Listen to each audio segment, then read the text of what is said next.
There are 3 SUVs sitting on used car lots right now that salespeople are basically begging people to take, and somehow nobody wants them. The first one? Mechanics secretly recommended. The second one? It's so reliable it's honestly boring. But the last one? That one is almost unfair. It shouldn't be this cheap for what you're getting. And yeah, people are still out here overpaying for a Toyota RAV4 like it's a limited edition sneaker drop. Welcome to Old Man Garage, where we don't care about badges, we care about not crying in a repair shop parking lot. I've spent over 2 decades under cars, around cars, and occasionally yelling at cars. And I've watched people ignore some of the best SUVs ever made just because the logo didn't impress their neighbor. Today we're fixing that. All right, let's start with one that confuses me every single time I see it sitting unsold. Number 3, the Mazda CX-5. This SUV has one of the lowest repair costs in America. And yet it depreciates like it offended somebody personally. I'm serious. This thing loses value faster than a brand new phone the moment you open the box. And that's great news, if you're the one buying it.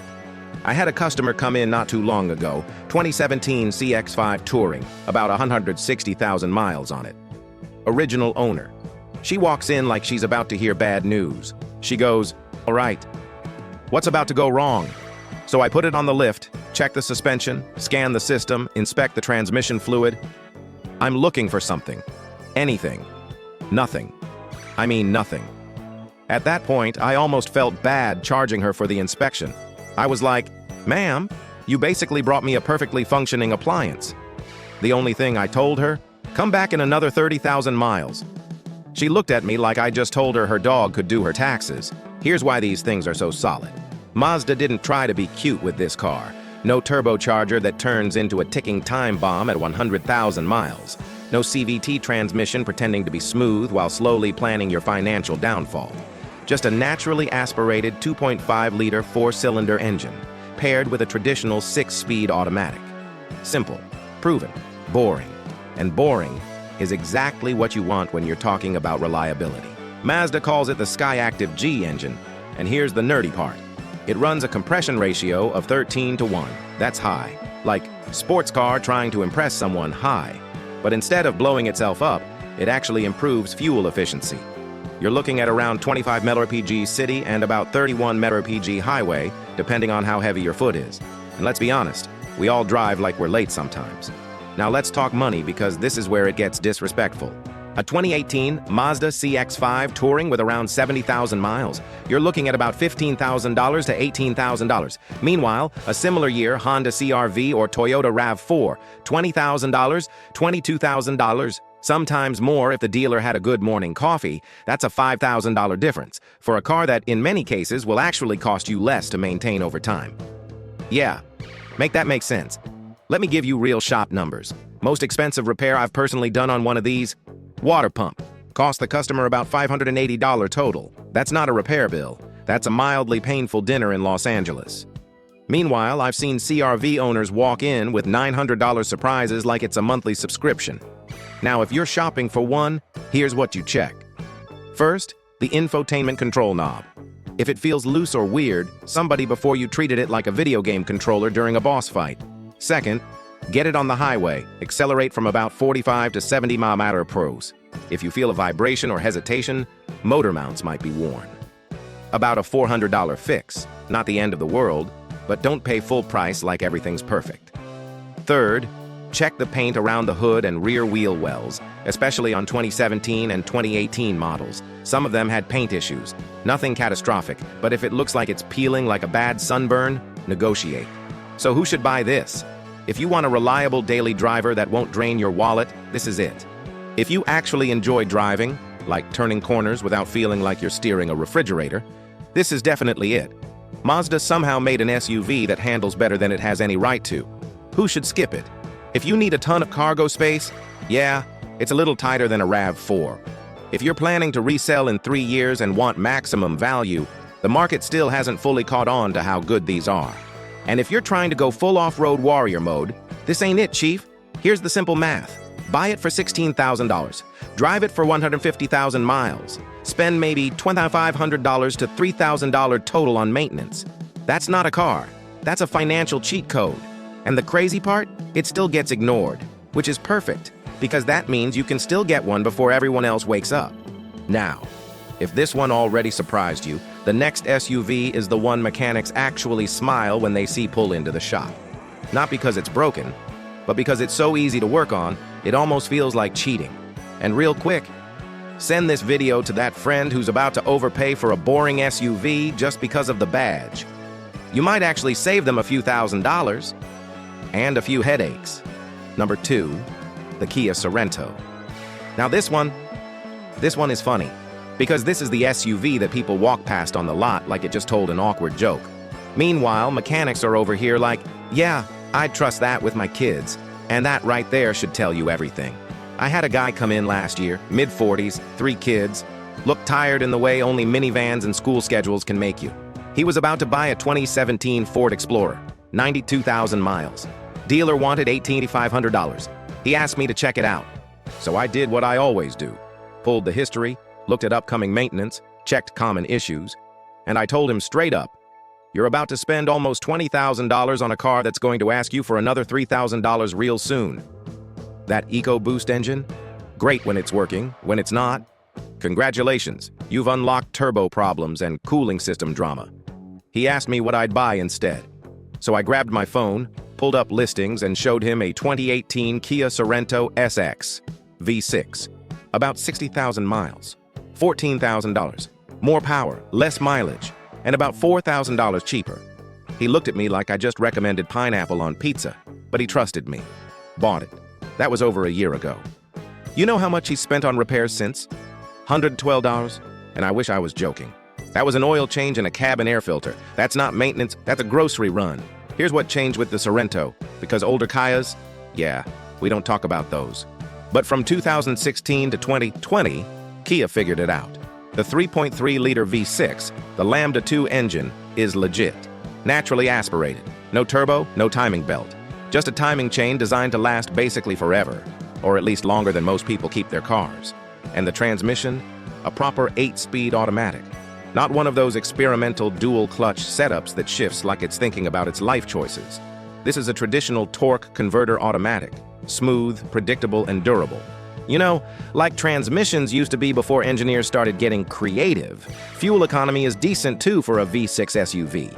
You're looking at about 19 mpg city and 25 mpg highway. Not Prius numbers, but also not sell-a-kidney numbers at the gas pump. Now let's talk about the part nobody pays attention to, but absolutely should. Warranty. Kia came out swinging with a 10-year, 100,000-mile powertrain warranty. And depending on the vehicle's age and history, some of that coverage can still apply. That's basically Kia saying, yeah, we're pretty sure this won't break. And confidence like that matters. Now here's where it gets interesting. A 2018 Sorento V6 with under 80,000 miles, you're looking at around $13,000 to $16,000. Meanwhile, something like a Toyota Highlander from the same year, $22,000, $24,000, sometimes pushing $26,000. That's a difference of up to $10,000. $10,000. That's not a small gap. That's a vacation, a home upgrade, or like 10,000 tacos, depending on your priorities. And here's the thing. In real-world use, the reliability gap is not nearly as big as the price gap. Not even close. Now, if you're checking one out, here's what you want to look at. First, make sure you're getting the V6. The older 4-cylinder models, especially pre-2015, had some issues. We're not here for that. Second, test the AWD system. Find an empty parking lot, turn the wheel all the way, drive in a tight circle. If it clunks, binds, or feels weird, walk away. If it's smooth, you're good. Third, check the infotainment screen. Some of these had issues with delamination. Basically, the screen starts looking like it's melting internally. Not dangerous, just annoying. About a $300 to $400 fix. And fourth, look at the third row. And I mean really look at it. If it looks like a war zone, juice boxes exploded, mystery stains, crumbs from 2017 still alive and well, that car has seen things. And that usually tells you everything you need to know about how it was treated. So who should buy this? If you've got a family and need space without destroying your budget, this is a no-brainer. 3 rows, V6 power, solid reliability, And you're not paying the Toyota tax. Who should skip it? If you're obsessed with brand image, yeah, this isn't going to impress your neighbors. Nobody's ever said, "Wow, is that a Kia?" with excitement. But your bank account will be impressed. And honestly, that's the one paying the bills. Here's the bottom line. This is one of the easiest SUVs to live with. Simple to work on, cheap to maintain, reliable enough that mechanics don't lose sleep over it. The only reason it's still cheap? People are stuck in 2005 thinking Kia hasn't changed. And that's exactly why it's such a good deal. Now, if you think this one is underrated, the last SUV on this list is the one that people argue with me about. Until they drive it. And then suddenly, they get real quiet. The Toyota Highlander. Yeah, I know. Half of you just went, "Really? That's your big secret?" Stay with me. Because this right here is the SUV people disrespect for the dumbest reason possible. It looks like something your friend's mom drove to soccer practice in 2008. And because of that, people ignore it and go spend $8,000 more on something worse. Let me tell you about one of my favorite customers. She came in mid-40s, professional, long commute, wanted something reliable but a little nicer. Her budget? Around $28,000. She had been shopping for a Lexus RX 350. Good car, no argument there. But I asked her, "Have you looked at a Highlander?" She laughed, actually laughed, said, "That's a mom car." So I walked her outside, pointed to my own vehicle. 2016 Highlander Limited. At the time, about 190,000 miles. I told her I bought it at 85,000 miles for $19,500. You know how much I had put into it? About $2,000 total. And that included full brake job tires, water pump at around 175,000 miles. That's it. No drama, no breakdowns, no tow truck stories. She bought a 2017 Highlander XLE the next week. About $22,000, around 70,000 miles. She texted me recently. She's now at 140,000 miles. Zero mechanical issues. Her exact words? "Why does nobody talk about this car?" I'll tell you why. Because people buy with their eyes, not their brains. Now let's get into why this thing is so good. The 2014 to 2019 Highlander comes with the 3.5-liter V6, the 2GR engine family. And if you know anything about Toyota, you know that engine is basically immortal. Same DNA as what you get in the Lexus RX. Same block, same engineering philosophy. Just without the luxury tax. No turbo, no timing belt, timing chain, no nonsense. Just an engine that wakes up every morning and goes, "Yeah, I'll do another 300,000 miles. Why not?" I've personally seen multiple of these go over 300,000 miles. Not internet story miles. Real cars, real customers, original transmissions. The kind of reliability that makes mechanics slightly bored and very happy. Now let's talk transmission. If you go 2017 and newer, you get an 8-speed automatic. Smooth, efficient, and tough. 2014 to 2016, 6-speed automatic. Also solid, just slightly less efficient.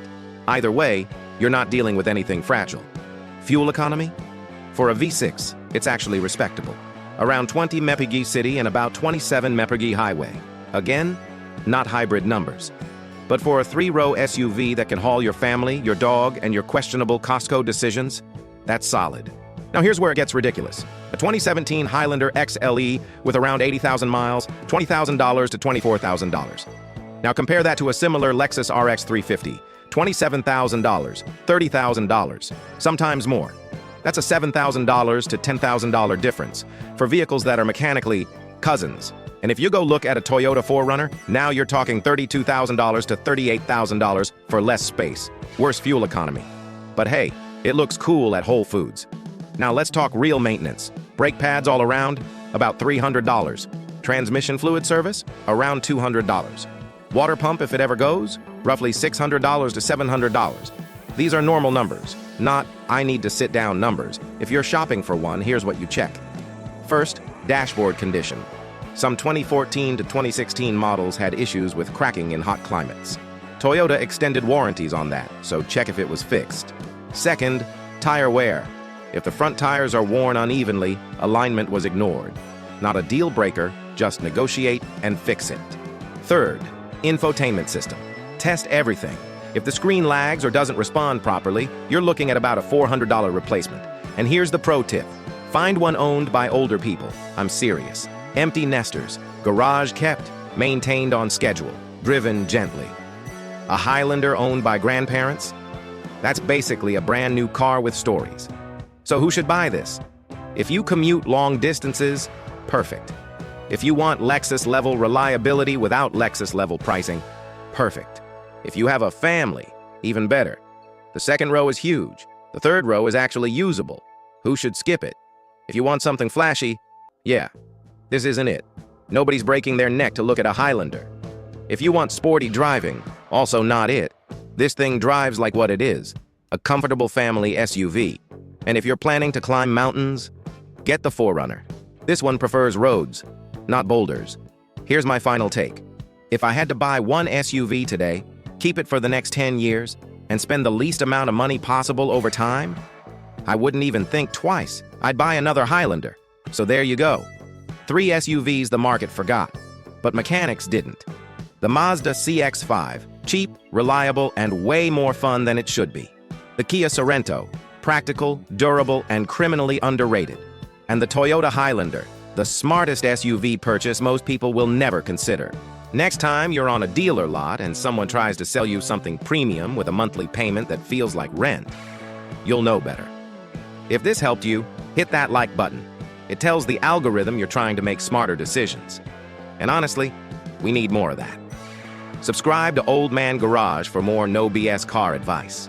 And remember, take care of your car, so it doesn't take care of your wallet.